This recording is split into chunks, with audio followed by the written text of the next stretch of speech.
मेरे चैनल पे आपका स्वागत है। Welcome to my channel. आज इस शेयर के हम बात करने वाले हैं। स्क्रीन पे एक चार्ट आप देख रहे होंगे। ये चार्ट आप देख के ये अंदाजा लगा सकते होंगे कि शेयर मार्केट में कुछ भी पॉसिबल है।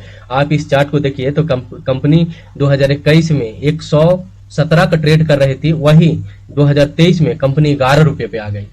तो आप सोच सकते हैं ऊपर से कंपनी करीब 90% करेक्ट हो गई है। तो इसी से अंदाजा लगा सकते हैं कि जानकारी आपके लिए कितना जरूरी है कि ऐसे शेयरों में इन्वेस्ट नहीं करें। मैं इस शेयर के बारे में सारा डिटेल आपको दे दूंगा। इससे पहले वीडियो पे बने हुए हैं फ्रेंड, तो चैनल को सब्सक्राइब जरूर कर दें। इस चैनल का नाम ही है शेयर मार्केट की बात, तो यहाँ पे शेयर मार्केट की ही बात होती है। चलिए आगे बढ़ते हैं। तो ये शेयर आप देख रहे हैं किसी जमाने में 117 का हुआ करती थी, वहां से डाउन ट्रेंड आया। और डाउन ट्रेंड क्यों आया? इस पे इसमें सेबी ने एलिगेशन लगाया था इस कंपनी के ऊपर कि ये कंपनी अपने टाइम से क्वार्टरली रिजल्ट डिक्लेयर नहीं कर पा रही थी, और उसमें जो इसका क्वार्टरली रिजल्ट जो है उसमें बैलेंस शीट को बढ़ा चढ़ा के दिखाया गया था, वो भी आप हमको बताएंगे। तो चलिए इस शेयर का पहले नाम जानते हैं। तो इस शेयर का नाम है ब्राइटकॉम ग्रुप लिमिटेड। अभी इसका देखते हैं तो करेंट P 3 का चल रहा है, और अभी जो बुक वैल्यू इसका जो है, अगर बुक वैल्यू इसका देखते हैं तो 43 का है। शेयर प्राइस मात्र 13 रुपया है।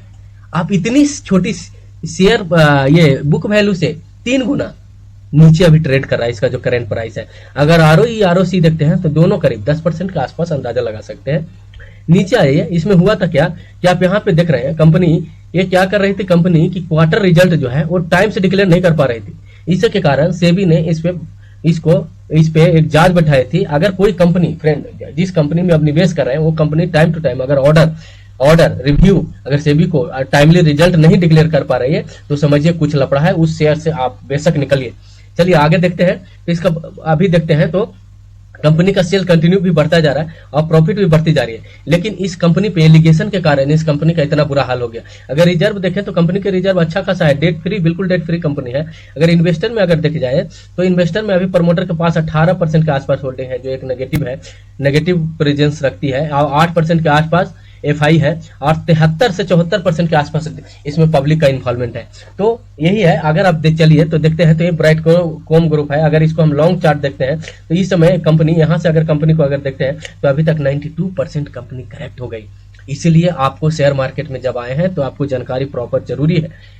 कंपनी टाइम टू टाइम अगर वो अपडेट नहीं हो रही सेबी के पास तो वैसे कंपनियों से तुरंत मूव करें, वैसे कंपनियों में बने नहीं रहे। चलिए आगे बढ़ते हैं। तो ये कंपनी फिलहाल ये तो देख रहे हैं ये कंपनी फिलहाल ये कंपनी मुख्यतः क्या करती है, तो कंपनी अभी बिल्कुल डेट फ्री है। जो आपने बताया कंपनी का मुख्य जो बिजनेस है वो डिजिटल मीडिया एक्टेस से जुड़ा हुआ है। ये कंपनी हाल ही में डिफेंस के साथ भी एक घोषणा की है। ये कंपनी जो अब आप इसका क्लाइंट देख सकते हैं कितना क्लाइंट है, इसका डिफेंस के साथ घोषणा की है, जिसमें डिफेंस टेक्नोलॉजी और AI ऑटोमेशन सिस्टम पे काम करेगा। नया ताजा अपडेट यही में है कि ये ब्राइटकॉम ग्रुप एक नया डिवीजन बना रही है जिसको डिफेंस डिवीजन का नाम दे रही है। उस सेक्टर में अभी ग्रोथ है, इसीलिए कंपनी उस सेक्टर की ओर बढ़ना चाह रही है। तीसरा इसकी ग्लोबली क्लाइंट अभी देखते हैं तो बहुत सारे इसके क्लाइंट है। अगर इसमें एडटेक सेक्टर में बहुत ज्यादा कंपटीशन है, जिससे इस कंपनी को थोड़ा मुश्किल फेस करना पड़ सकता है। अगर रिपोर्ट को देखें तो 2030 तक एनालिसिस के रिपोर्ट के अनुसार कंपनी 2030 तक कंपनी ये 26 रुपए का टारगेट इसका दे रहा है, यानी यहाँ से करीब डबल का टारगेट है। अगर ब्राइटकॉम ग्रुप का अगर केस सब कुछ इसका केस क्या है वो भी देखने की कोशिश करेंगे। ये ऑडिट और फाइनेंशियल जो खबरें आती है, ठीक है ना, उसमें प्रॉपर एडिट नहीं करवा रहे हैं। अगर क्रेश ट्रिगर में देखें तो क्वार्टरली रिजल्ट अगर लगातार देता है तो कंपनी में ग्रोथ आ गया। प्रमोटर की होल्डिंग या DI होल्डिंग इन्वेस्टिंग बढ़ता है तो इसके कंपनी के लिए एक पॉजिटिव संकेत है। ये मार्केट का ट्रस्ट नहीं कंपनी जीत रही है, इसीलिए अपने बुक वैल्यू से कंपनी 3 गुना नीचे ट्रेड कर रही है। मार्केट में किसी कंपनी को अगर इन्वेस्टर का ट्रस्ट जीतना बहुत जरूरी होता है।